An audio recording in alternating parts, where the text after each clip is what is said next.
स्वागत है आपका हमारे चैनल में। Thank you so much. Thank you for having me. Parvati ji, जो आपकी सीरीज आई थी 9 आवर्स, उसको लेके किस तरह का रिस्पांस मिल रहा है, क्या कॉम्प्लीमेंट्स मिल रहे हैं, थोड़ा सा अगर हमारी ऑडियंस को बताएं आप। और रिस्पॉन्स बहुत अच्छा है।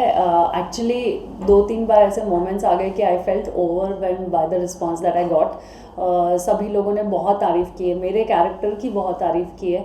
और आई थिंक एक आर्टिस्ट के लिए इससे ज़्यादा कोई अच्छी बात नहीं हो सकती जब लोग उसके परफॉर्मेंस को सराहें।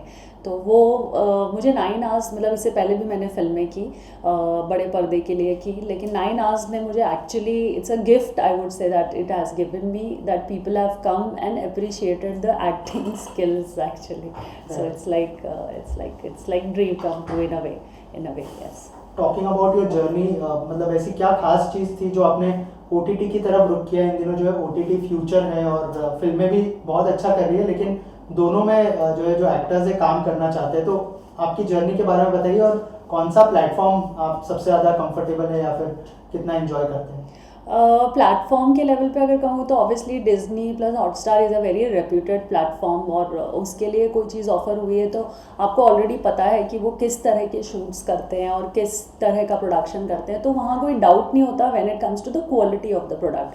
तो वो एक क्वेश्चन ही नहीं था। प्लस क्रिश सर की वजह से, मतलब उन्हीं का क्रिएशन है, उनका अडेप्टेशन है इस चीज़ को लेके, जिन्होंने पहले मणिकर्णिका बनाई थी।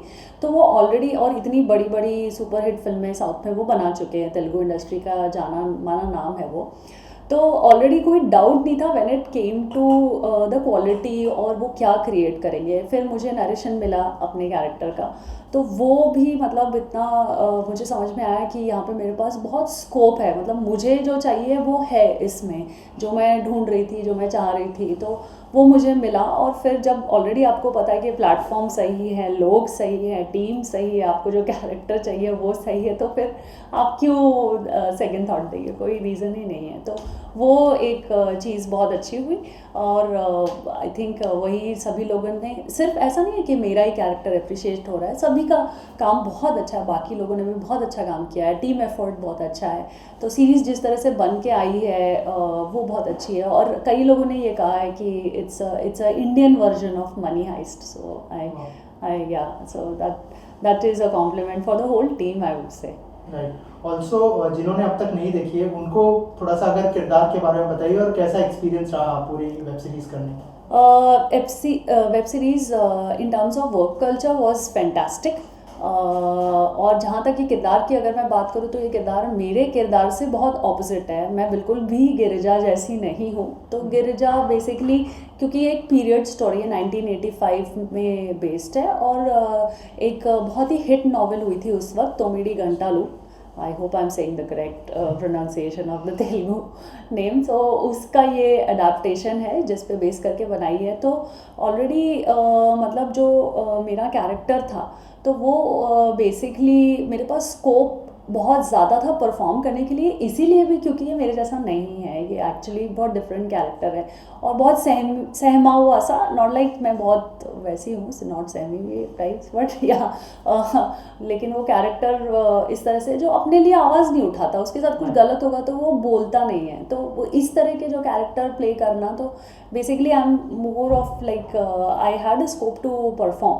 So I think I was looking forward to it, and I'm very happy that I took this character in like, you know, how do I say और क्रिस सर के साथ एक्सपीरियंस कैसा रहा, अगर कुछ बताया बिहाइंड द सीन, क्या brief किया करते थे और ऑन सेट किस तरह का माहौल रहता था।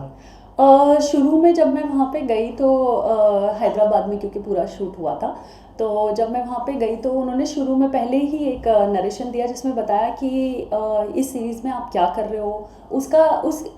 देखिए, जो बहुत सारी चीज़ें ऐसी होती है जब आपको डायरेक्टर नरेशन देते हैं, तो वो आपको उस कैरेक्टर का बैकग्राउंड बताते हैं जो एक्चुअली कभी शूट ही नहीं होना होता है। तो और वो बहुत ज़रूरी है समझने के लिए, कि सिर्फ शूट का पार्ट आप बता देंगे तो फिर बहुत ही सरफेस लेवल से चीज़ें आपको दिखाई देगी। तो मेरे हिसाब से जो एक अच्छे डायरेक्टर की बात होती है वो ये होती है, फॉर एन आर्टिस्ट खास कर, कि वो बताए कि ये कैरेक्टर ऐसा क्यों है, इसकी जर्नी क्या है, या ये कहाँ से आया। एक्टर भी अपने तरीके से उसको डेवलप करता है, लेकिन जब उसमें डायरेक्टर के इनपुट होते हैं तो बहुत फ़र्क पड़ जाता है। तो पहले ही दिन में, पहले ही नरेशन में वो चीज़ें उन्होंने एक्सप्लेन की। The stature that Krish sir has, मैं एक्सपेक्ट भी नहीं करी थी कि वो खुद बैठ के सब चीज़ें समझाएंगे, पर उन्होंने समझाया। शूट पे वो आते थे, शूट पे बहुत ही इस तरह का एनवायरनमेंट होता था कि हर कोई प्रिपेयर्ड होता था, रेडी होता था, सबको पता होता था कि आज क्या शूट होने वाला है, कैसे शूट होने वाला है। तो सेट पे उस दिन कुछ नहीं होता था, लेकिन जब भी हमारे गैप्स होते थे तो हम उस पर बैठ जाते थे, या क्या प्लस माइनस होना है, तो वो बातें होती थी, वो इन बिटवीन होती थी। सेट पे आप आए और आपको ऑलरेडी पता है आपको क्या शूट करना है, तो बहुत ही, मुझे याद नहीं है कि खाने के टाइम पे अगर कुछ बातें हुई होगी तो बातें हुई होंगी, उसके अलावा तो सर एकदम अपने जोन में होते थे और हम भी एज ए कैरेक्टर अपने जोन में होते थे। मेरा कैरेक्टर ऐसा कैरेक्टर था जो actually is going through a lot of things. तो इस कैरेक्टर के लिए जो एक ख़ास चीज़ मैं ये कहूँगी, या कुछ अलग कह सकते हैं कि जो मैंने किया, ये कि मैं एक्चुअली जब तक मेरे सीन्स शूट नहीं हो जाते थे फॉर द डे, मैं एक्चुअली किसी से इंटरेक्ट नहीं करती थी। मतलब बेसिक हाँ ना जवाब वाली चीज़ें बात कर लेती थी ऑब्वियसली, लेकिन एक घुलना मिलना, हंसी मजाक करना मैं नहीं करती थी, क्योंकि वो एक जो कैरेक्टर का मेंटल स्पेस है, मैं उसी में रहती थी। तो मैं नॉर्मली अपना नाश्ता कर रहे हैं या खाना खा रहे हैं, फ्रूट खा रहे हैं, जो भी आप कर रहे हैं, पर मैं रहती उसी जोन में थी, ज़्यादा किसी से हंसी मजाक नहीं, बात नहीं, जब तक मेरा शूट उस दिन का ख़त्म ना हो जाए तब तक। तो वो एक चीज़ थी जो मैंने खास कर की। और क्रिश सर ने जिस तरह से इनपुट्स दिए, और ये सारी चीज़ें बहुत हेल्प करी, मुझे ऐसा लगता है। सो एज एन एक्टर क्या लर्निंग मिली आपको क्रिश सर से, या फिर पूरी सीरीज से अगर कहा जाए? पूरी सीरीज़ से ये मेरे लिए तेलुगु में पहला प्रोजेक्ट था। इससे पहले तेलुगु में मैंने काम नहीं किया, तो मुझे बहुत अच्छा लगा। तेलुगु इंडस्ट्री बहुत वेलकमिंग है उस हिसाब से, और बहुत अप्रिसिएशन मुझे वहाँ से भी आ रहा है, यहाँ से भी, बॉम्बे से भी आ रहा है। तो वो एक चीज़ है। और द वर्क कल्चर तो हर जगह मुझे लगता है कि जो लोग प्रोफेशनल होते हैं और जो लोग काम करते हैं, फिर उसका लोकेशन से कुछ मैटर, मतलब it doesn't matter where you are from, if you are doing your job right, then everybody likes it, everybody loves it. That goes for the person, like when I go there, and that goes for the team when I work with them, so same happens, I believe, yeah. And as an actor कौन inspire करता है और क्यों? मुझे बहुत ज़्यादा inspire actually अलग अलग लोग अलग अलग चीज़ों के लिए करते हैं। जैसे मैं कहूँ कि दीपिका पादुकोण मुझे बहुत इंस्पायर करती है, क्योंकि जिस तरह से वो मतलब अपने आप को कैरी करती हैं ऑन स्क्रीन, वो मुझे बहुत अच्छा लगता है। फिर मुझे अनुष्का शर्मा इस हिसाब से बहुत इंस्पायर करती है कि वो जिस तरह के अलग अलग कैरेक्टर्स उन्होंने परफॉर्म किए हैं, क्योंकि बहुत वैरायटी ऑफ परफॉर्मेंस में उनकी बहुत अलग अलग चीज़ें आपको देखने के लिए मिलती है, प्लस नुआंसेस जो चीज़ें मिलती है ये है।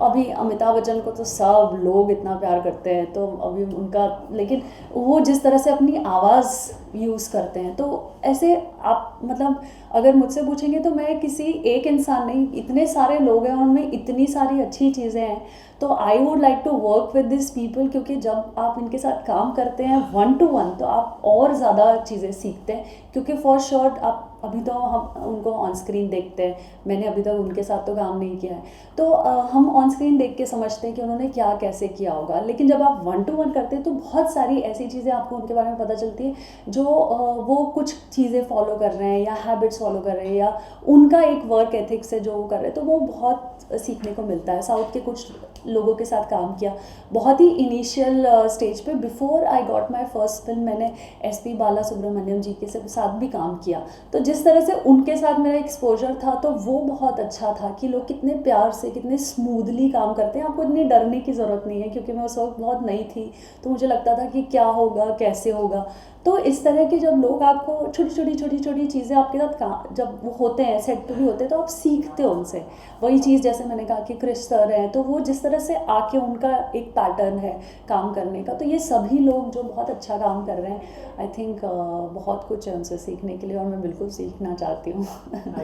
ऑल्सो बहुत सारी ऐसी डिबेट होती है बॉलीवुड में कि साउथ बेटर है या बॉलीवुड बेटर है, तो आपने जो है दोनों इंडस्ट्रीज में काम किया है, what is your reaction on that? मुझे ऐसा कुछ नहीं लगता कि साउथ बेटर है या बॉम्बे बेटर है। मैं ऐसा कुछ मतलब बॉलीवुड या कॉलीवुड टॉलीवुड को मैं एक्चुअली नहीं कंपेयर करती, मुझे नहीं फ़र्क पड़ता इस बात से। बस एक बात से डिफरेंस मुझे लगता है वो ये कि क्योंकि हिंदी मेरी मातृभाषा है, मेरा कंफर्ट जोन उसमें सबसे ज़्यादा है, तो ऑब्वियसली मेरे लिए वो इजी है। कोई भी बात, कोई भी लाइन इम्प्रोवाइज़ करना, साउथ में मेरे पास वो स्कोप नहीं रह जाता, क्योंकि मैं वही लाइनें बोलूँगी जो मुझे दी गई हैं, क्योंकि मुझे पता नहीं है भाषा क्या है। तो वो मेरे लिए एक कंफर्ट जोन की बात अगर आप कहेंगे, मैं रहती भी बॉम्बे में हूँ, तो मेरे लिए ऑब्वियसली यहाँ पे कुछ आएगा तो मेरे लिए वो प्रेफरेंस होता है because of the language. Otherwise मुझे नहीं लगता when it comes to shooting pattern, scale, the way the project is made, मुझे नहीं लगता कोई फ़र्क है। और उधर स्टाइल डिफरेंट है, कल्चर डिफरेंट है, इधर का स्टाइल और कल्चर डिफरेंट, पर दोनों बहुत बढ़िया हैं, दोनों बहुत अच्छे हैं। राइट, ऑलरेडी बता दिए, लेकिन ऐसा कोई ड्रीम डायरेक्टर है जिसके साथ काम करने की इच्छा हो, या फिर ऐसा कोई प्लान है, या फिर कोई अपकमिंग प्रोजेक्ट है उनके साथ अगर शेयर करना चाहें? ड्रीम डायरेक्टर अगर आप कहेंगे तो मैं एक्चुअली सुजीत सरकार का नाम लेना चाहती हूँ, क्योंकि उनकी पहली फिल्म से ही मैं एक्चुअली उनकी फ़ैन हूँ जब यहाँ आई थी। It's a such a beautiful love story that he actually doesn't complicate things, तो मुझे वो चीज़ ऑन स्क्रीन उनकी बहुत अच्छी लगती है। और मतलब मद्रास कैफ़े जैसी जब उन्होंने फिल्म बनाई, आप अगर मद्रास कैफ़े सभी ने देखी है, सब जानते ही हैं, तो लेकिन वो जिस तरह से अपनी स्टोरी एग्जीक्यूट करते हैं वो बहुत यूनिक है। आपने वैसा कुछ पहले देखा नहीं होता, और उसमें बहुत सिंप्लिसिटी है। तो ऑब्वियसली मैं एक्चुअली एक्सपीरियंस करना चाहती हूँ कि what it would be like to work with him, honestly, let's C.